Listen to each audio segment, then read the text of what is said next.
All right, we're live. Hey everybody, it's running totally free. It says live right there. Yes, we are live and we Running are totally alive. Free. Even though Michael's feeling still kind of icky, not just a little, very much icky and awful. Ill. Yeah, he's still in the thick of it. So it's amazing that he's sitting here and that he got through Financial Peace University tonight. Yeah. So we're really, really glad about that. So we wanted to share with you what our class was about this week, and it was called Buyer Beware. Buyer Beware. You are being studied every minute of the day. The marketing people who are hired by companies are treating us like lab rats. They study our every move. You may have started to catch on to this because anytime you go somewhere like Amazon.com or you go to Target.com or go shopping anywhere pretty much on the internet, then it's very interesting because suddenly you'll go to other places that have nothing to do with shopping and advertisements come up for the very same products that you were just looking at. So we are truly in the world of Big Brother, and it's not an accident. The marketing people are brilliant, and they are studying us and figuring out how they can make us buy more. So that's kind of an overview topic. If you've got 2 minutes to listen to us, then take that away because that's really important to know. Right? Yeah. The large corporations in America are out to get your money. They want your money. They want you to spend your money with them. And they're spending millions and millions of dollars on marketing and advertising to convince you that their products are what you should be spending your money on. So, they were talking about people that walk around wearing a shirt that advertises somebody else's product, and we're paying money to advertise their Hello, product. Abercrombie and Fitch. Hello, Old Navy. Hello, Gap. So, we wear their shirt. Hey, look at that logo. We're paying for the I've got my little iPod guy. Marketing your product. You're basically paying money to advertise for other people. Yeah, so that was definitely a big takeaway. We've cut out we cut out television in our house last August. Is that right? So what's that? 6 months ago? Yeah.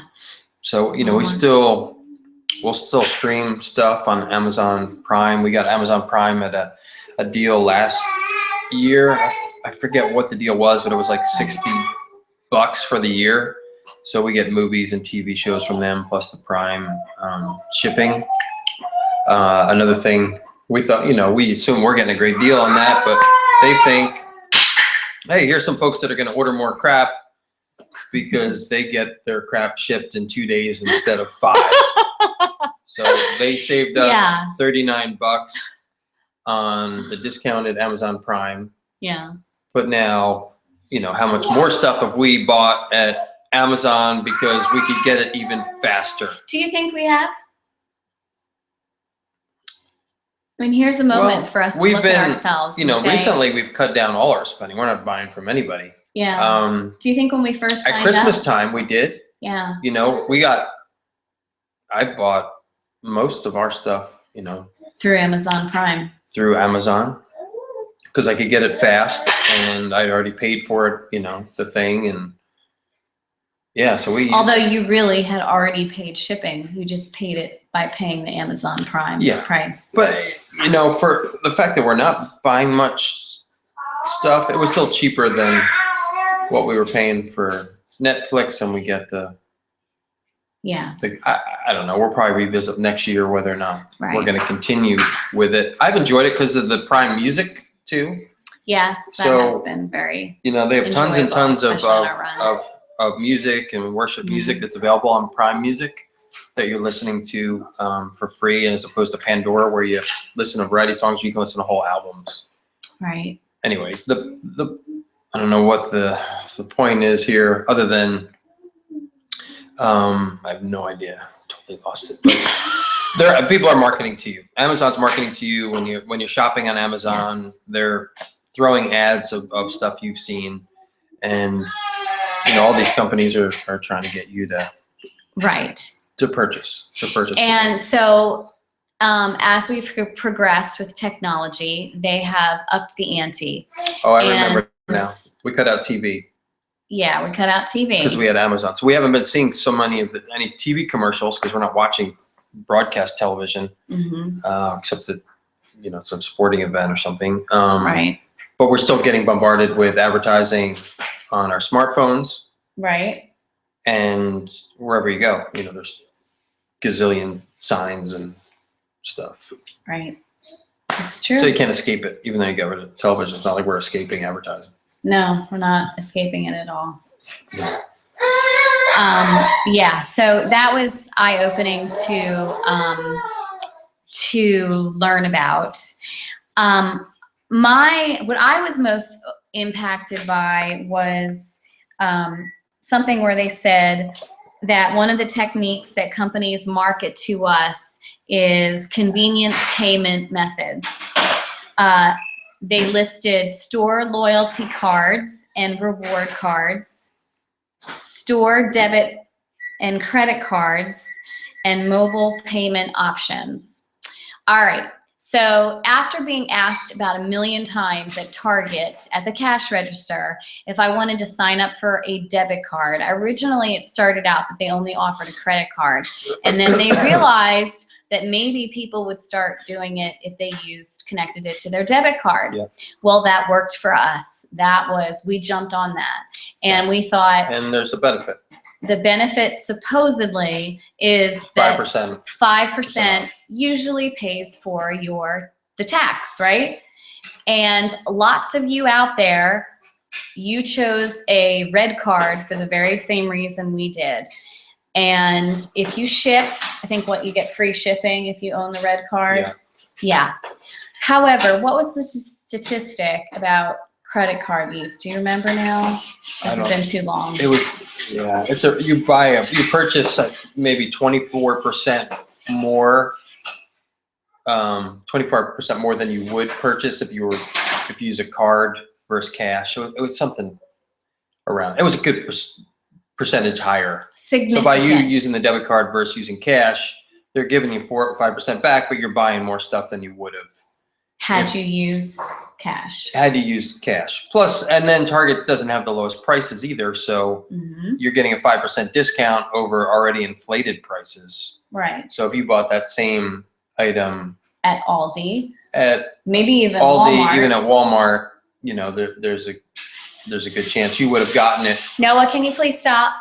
Sorry, our son's baking chocolate chip cookies back there, and he's scraping. You might have to suspend your chocolate chip cookie making for a couple of minutes, buddy. Thank you.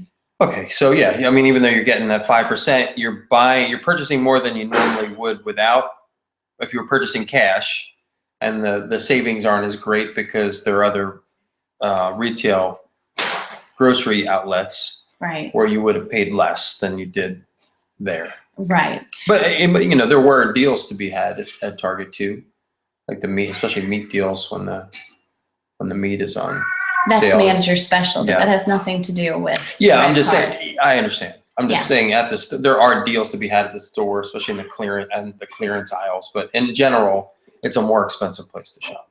Yes, and so we want to have a little bit of a store card intervention today, and ask you to really take a look to think about what we just said.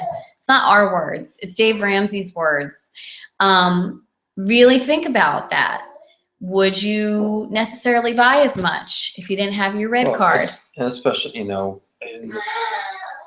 we did the same thing with Old Navy. Okay, so yes, rewards card. That also applies to the Old Navy's points. Rewards points. We know that because we experienced it too. After you purchase a certain amount, then you get one of those rewards coupons in the mail, and then you get, because you're a special shopper or whatever they call you, you find out about the sales a little earlier, and maybe you'll get like I don't know, $10 off of $50 because you are an Old Navy Rewards member. Well, let's think about that for a minute. Maybe you wouldn't have spent $50 in the first place if that offer hadn't been made to you. The inducement of a sale gets you to spend more, which gets you more rewards dollars, which gets you to spend more. Right. We have not, nobody is cheating the system. Yeah, they're very smart people that are running these multi-billion-dollar organizations. Companies. You are not the one person getting. You're not getting a deal. No, you're not. You're just adding additional dollars that you wouldn't normally spend. Right. If you think you're cheating the system, then you are fooled right now because you are spending more money than you normally would. And it just was just affirming more and more that we should really be looking for other avenues of purchasing clothes for our kids, for ourselves. That when we attach cash to even our clothing purchases, then it really makes us think about, do I need this item? Or does it just feel good? I know for a lot of us ladies, going to the clothing store is retail therapy, and it is addressing an issue that has nothing to do with whether or not we actually need something. It's we need a break. We need a break from the kids, break from doing something at the house, and it is fulfilling an emotional need. Can we take a time out for 1 second? Yeah. We're going to have a real life time out here. Our youngest child, who's 11, has a poopy diaper. And our 11 months. 11 months. And our 2 children that are older than that child know this, but yet up until this time have been unwilling to change the poopy diaper. So Abby and Noah, could you go please change Gabe's poopy diaper? Yes, sir. Okay, thank you so much. Okay, so back to our regular scheduled broadcast. Yeah, sorry, we had to have a public service announcement for our children right there, because they were just gonna, he was gonna have an explosion of tears any moment, because he's been sitting in crap, and we're gonna help him to relieve himself of that. So as Dave Ramsey said, you guys have to start putting up your shields and realize you got to go on the defensive with these companies and know that they're up to something. They're up to getting as much as your money as possible. Yeah, and that's their job. Their job is to make money for their shareholders, and they're doing a great job at accomplishing that. But if you're trying to break free from horrible spending patterns or get out of debt, that's working against you. So you gotta be aware of what they're trying to do. Right. So what were they then decided to talk about, well, what are some strategies for wise buying decisions? And in essence, what are some ways to go on the defensive? So the first thing he says was, wait overnight before making a purchase. Was that referring to the major purchase, or was that any purchase? It just says gaining power over purchase, because you can always spend more than you make. You must develop power over purchase. I'm wondering, because we talked about back here about a significant purchase. I think that's what that's saying. Okay. Because they define any purchase over $300 was the number they used, unless you were, wealthier, a wealthier person. Before you go buy this new phone, I'm gonna sleep on it for a night. Yeah. And make sure, this is still the best decision. I still think that that's wise, though, because sometimes we go shopping, like I said, because we're going shopping because it feels good. Yeah. And then all of a sudden, I know for me, the heart starts pounding because I found something exciting in a good buy. At the moment, it feels like it's a good deal. But perhaps if I waited overnight, I might say, Oh, it's just the excitement of the moment of Yeah, shopping. And if, you know, it looked like a good deal because it was on the clearance rack and because I know how much that usually costs. But if I gave it a day, I might be like, yeah, I looked in my closet. I've already got a bunch of that it's stuff. a good practice probably for a lot of things that are Yeah. a lot of things that are less expensive than $300. Yeah. Yeah. And we don't have $300 in our budget to be making any purchases, you know, unless you add together all the money we're spending each month for, you know, food or groceries, but not on any one purchase right now. Yeah. So then the next one was carefully consider your buying motives. He says no amount of stuff equals contentment or fulfillment. He said that looking for happiness is like the bully in the play yard. And as soon as you think you've grabbed him, he moves a little further ahead and you can't reach him again. Yeah. So he said you're not going to find contentment by constantly chasing after things. That's just not how it works. So that was kind of a good visual that he gave us. So he asked us to ask ourselves, is it a need or is it a want? Yes. And most of our purchases are wants. They are. Most of them really are, right? Mm-hmm. You know, you said food, clothing, transportation, and shelter are kind of the needs. And isn't that hard? I mean, I had that thought as I was hearing it. I was like, really? That's like all I need? Yeah. Because there's so many things that I want. But he's right. He is right. Really, all I need is some clothing to cover me so I'm not naked, some food to put in my belly so I don't starve. I need some shelter over my head so I'm not getting windblown or having being rained on. So we just need like a tent. Really, we just need tents. Tent with some firewood. And firewood. There you go, Maybe guys. that's the next step. Come on. This is what we should all be doing. We could save, we could save so much money a month if we just found an empty lot. There we go. Somewhere, and we just went out and got a nice family-sized tent. Yeah. We could boil water and just do outdoor bathing. Don't you all want to do that now? Yeah, I mean, if you really want to get gazelle tents, if you're really serious, then you should all be living in tents now. That's kind of the way to go, I really think. QT has very nice restrooms. Locate yourself. I'm pretty sure there's some truck stops where you can get a hot shower. A couple showers a month, that's all you need. According to our children, you don't need any showers. Yeah, they don't. All right, so the next thing he said was, never buy anything that you don't understand. Can you explain that a little bit? That you don't understand. Yeah, do you remember what that was about? I would think that would mean like not getting married before you adequately understood the female species.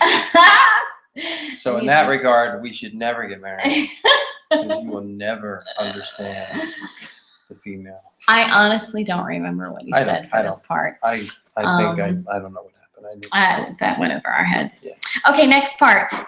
Now this did not though. This had a great impact. Consider the opportunity cost of your money. Oh, I'm so sorry. So what was his example there? His example was a guy who became successful, and when he became successful, he said he was going to buy a brand new Mercedes.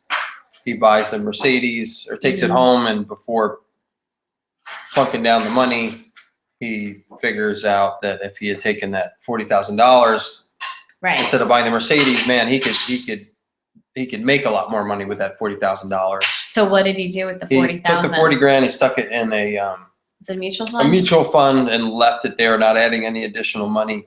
Yeah. 13 years later, he sees a guy driving that car that he was going to purchase brand new, and he rolls down the window and he says, "Hey, how much is your car worth?" And the guy says, I got a great deal. I bought it used for $4,000. $4,000. And his 40 grand that he had put aside in 12 years became $300,000. 300,000. 300 plus $330,000, something like that. Yeah. and the $40,000 car was now worth $4,000. So his point was the opportunity cost for that money was I could spend it on a brand new car, or I could stick it aside and let it work for me. And now sometime later I would have something else, but it could apply to, I think another example I used was I've got $5,000. I could go on vacation with my family, or I could put it in my Roth IRA. And that doesn't mean that the Roth IRA is the place to go, but wherever you're making a big purchase like that, consider what other places could you have spent that same amount of money, and what could it have done? Are you making, I'm about to spend $5,000 on this used car. Right. Was that the best purchase, the best opportunity for my purchase right now? Or would I have been better buying a $2,000 car, taking $3,000 and taking the family to Disney World? Maybe in your, everybody likes Disney. Yeah. Or taking the whole, He did say that we shouldn't avoid having some fun with our money. But he wants people to put it into perspective as to what they really can afford and what are the important decisions in life for them right now in order to secure their financial future. So really think about what's the best use of that chunk of money. All right. And then he also said, seek the counsel of your spouse. And he quoted Proverbs 31:10-11, and he read it 2 times, one time using a woman and one time using a man. And it says, who can find a virtuous wife? For her worth is far above rubies. The heart of her husband safely trusts her, so he will have no lack of gain. And he talked about how he and Sharon, his wife, discuss not only the major purchases, but even the small purchases before they decide. And if she senses, I forget how he copied her accent. Yeah. She's from the South. But he said that when she gets that feeling, then he knows he really needs to take some time to consider it. And probably the answer is no. Yeah. And that it was the same way. The Holy Spirit speaking to his wife and giving her wisdom in the same way. There's times where they've had a conversation and he doesn't feel right about it. And he says, you know what, I don't think this is the best thing for us. So, there's safety in numbers, right? There's safety in having 2 people discussing something and saying, does it feel good in here? Does it feel right? But that, that doesn't mean that it's all going to be, peaches and cream either. It might mean a disagreement. Yeah, sure. And I guess that might be where the waiting comes in. Waiting's good, because then hopefully eventually what will happen is. Let's say, for example, that you wanted to purchase a new kitchen table. You all know I want a kitchen table. I've shared this a number of times. I might think that's the stupidest way to spend our money in the world. That might cause a big argument. It could. And it's still up for discussion. I might think that a great way to spend our money is on a long distance race, or a pair of or the 15 millionth shoes. Pair of running shoes. Yeah. I might need some new hats or gloves. Those are very important. Because 15 of those is not enough. Those are critical items to run a family. So there could be disagreements. There definitely could be. You shouldn't go and spend the money and then just spring it on your spouse. Hey, yeah, because if you I went and bought a new fur coat for $1,000. I hope you like it.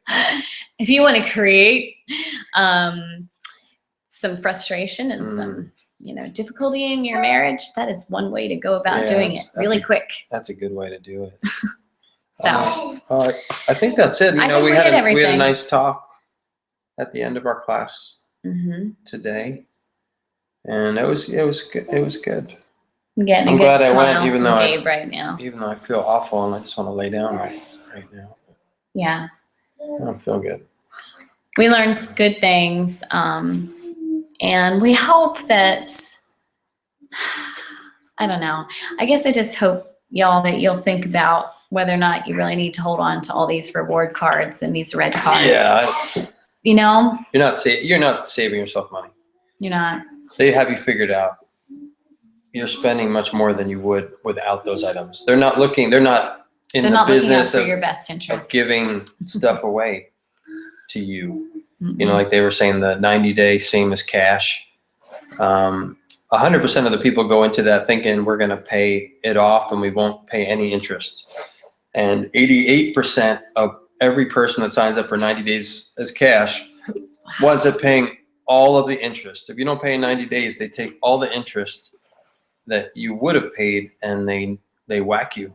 Yeah. And at that point, there's no way getting out of it. They put it all in the front of your loan and right. You're not making- even allowed to pay. you can't even Like, prepay it at that point. prepay The average is, I think it's at 24, 27% you Yeah. pay on those 90-day, same as cash things. So those are a bad Yeah. deal as well. So, all right. So we're We about hope we pass yeah. some wisdom on to you. have a great night, and we'll We'll spend talk to you a again soon. few remaining moments together before Yeah. we go to bed. And that's it. Heather's birthday is Wednesday, but I think we're going to try to celebrate it tomorrow. Very exciting. How young are you? Do you want to share that? 15. 15. Mhm. Married a teenage bride. All right, well, have a nice evening, and if we have anything more to share this week, we will post it. Once again, This is like us, thumbs up, thumbs down, comment, share. Come check us out on our Facebook pages at Running Totally Free and Running Totally Free in High Heels, where we, throughout the week, especially me, I tend to share songs that are speaking to me, share periscopes that are talking to me, just random thoughts that God puts on my heart that I hope will encourage you. Have a wonderful night, and God bless. Bye.